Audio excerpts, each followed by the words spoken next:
Yeah, I mean they all bring a lot of enthusiasm, and I think everyone's responding well to them, and they're responding well to us, and I enjoy them. I think they're going to do a great job here. They've already made an impact and already doing a lot of things and making sure we're working hard, and I think everyone's definitely willing to work hard for them.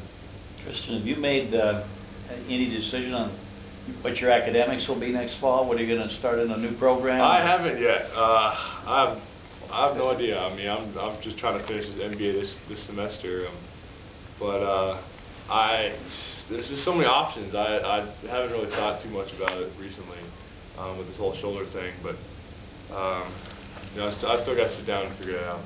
But you say so many. I mean, is law school possibility? Is that too much? Or? That's a possibility. I think that might end up being too much. I mean, especially first year law school is obviously the toughest. I don't know what kind of program they have me in the first place, but I'm not sure. And then there's all these certifications that are out there. Like there's this leadership certification that I was a little interested in, and there's always the Matt Leinart route where you can take ballroom dancing, stuff like that. So I don't know. I haven't decided yet. So is that leading the choice list right now, the Matt Leinart? I don't know. I mean, I still got NCAA requires us to still take 12 hours. So I mean, it'd be hard to find a lot of ballroom dancing class, underwater basketball classes, stuff well, like that. How's your ballroom dancing as of right now? That's terrible. I mean, I could afford to take a couple of classes. Good. I mean, yeah, I'd be good to go.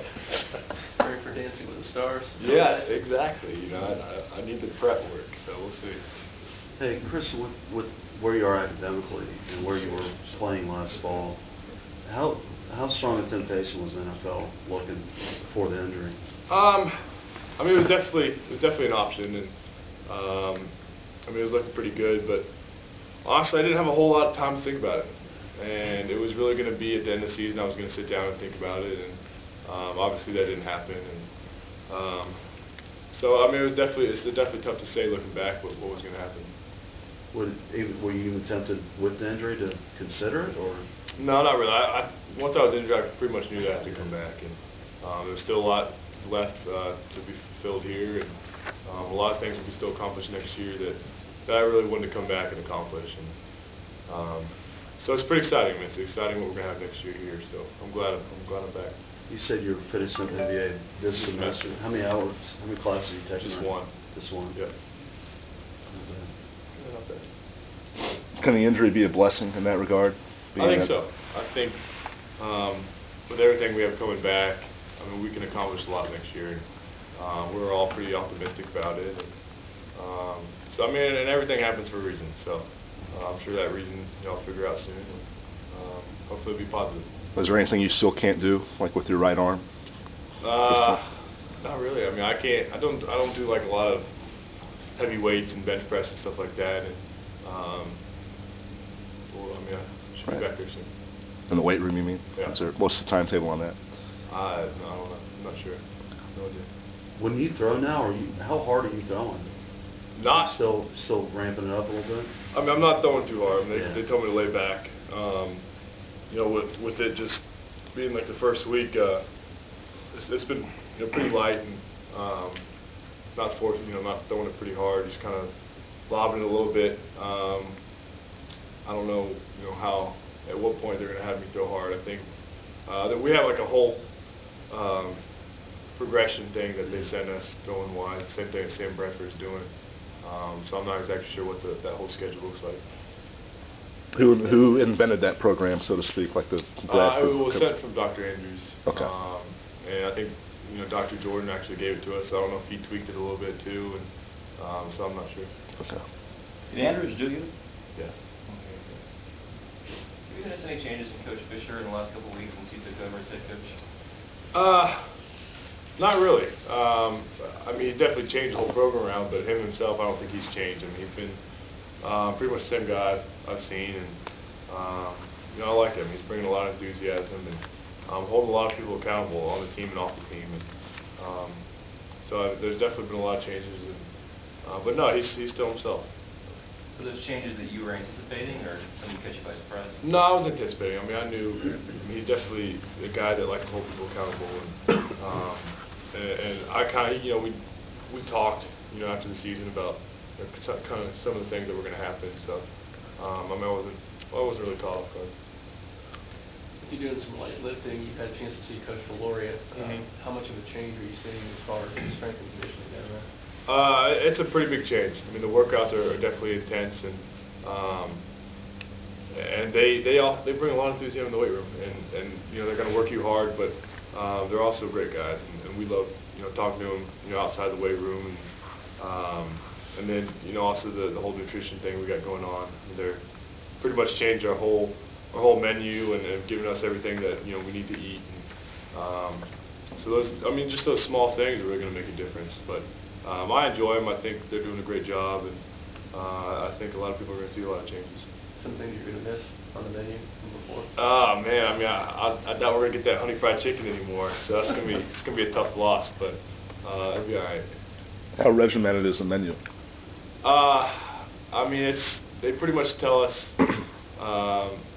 you know, exactly, like they have a little diagram of, you know, you eat so much meat, so much vegetables, so much fruit, and I mean, we kind of have some options as to what we want, but they pretty much tell us exactly what we're going to eat. How do they monitor that? How do they check up They on have 4 or 5 guys in there that, you know, they kind of divide up a list between, you know, weight gainers, weight losers, stuff like that. That have a coach that's accountable for them, and so we have to go meet with them, and they kind of tell us what to get.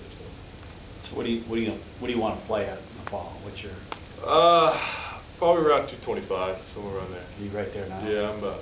Yeah, I weighed like 228 yesterday, so we're kind of mad about that. I got to lose 3 pounds, but yeah, so somewhere around there.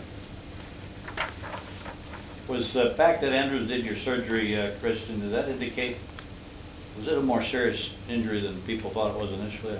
I mean, no, it was just a grade 3 separation. I mean, it wasn't. I mean, I would have been comfortable with having Dr. Jordan do it here as well, but you know, it was just a lot of things factored into the decision. So did you do it in Destin or in Birmingham? I did it in Destin. Okay. Yeah.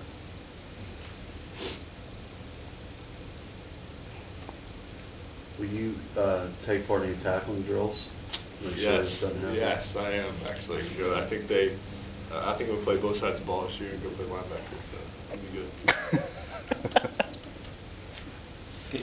Your dad was a defensive player. Right? He was. What did he say when he saw you make that? Try to make. Oh, you did make the tackle. He didn't really say much, but there was a Super Bowl when Peyton threw the interception and let the guy score. I get a text message from my dad right after where he goes, it's like, see, Peyton's in the Super Bowl. He throws an interception. He doesn't go make a tackle. Thanks, Dad. I appreciate it. Did you text back and say, yeah, he also lost? No, I didn't text him back. Yeah, Peyton lost. Yeah. Makes that tackle. Yeah. Oh well. It's fun to laugh about, but I mean, physically, you got to kind of protect. Yeah, I do. yourself now, I mean, don't you? that's something definitely I've learned from, and I think there'll be just looking back at how many injuries I've had. I mean, I can do a lot of things to protect that, and I think people hopefully will see me slide a lot more. But I've said that before, and it's never happened, so we'll see.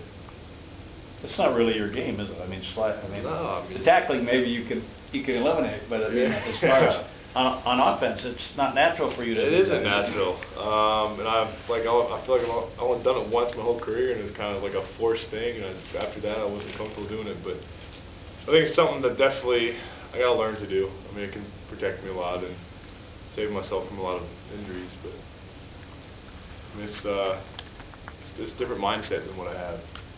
Talking about different. Are you embarrassed to slide? I'm not. I don't know. Yeah, I mean, I feel like sometimes it's kind of weak sauce. I mean, it's a little weak move, but I don't know. It's kind of, I guess. I'm not sure why I don't do it. I'd rather get a couple extra yards, I guess. I don't know. Next year's schedule was just recently released. Have you got a chance to look over it and see anything you're excited about? Yeah, I went over it. I mean, there's a lot of good games. I mean, 7 home games is always good. You know, going out to Oklahoma is going to be a big game. I mean, I'm from Texas, and you know, Oklahoma's pretty close. So, and obviously it's going to be a big game, and they're a great team. But having Clemson home again and stuff like that, I mean, it's a heck of a schedule. I mean, it's definitely going to be a tough schedule. A lot of great opponents, and that's why we're here doing fourth quarter now, and then to get ready for next season.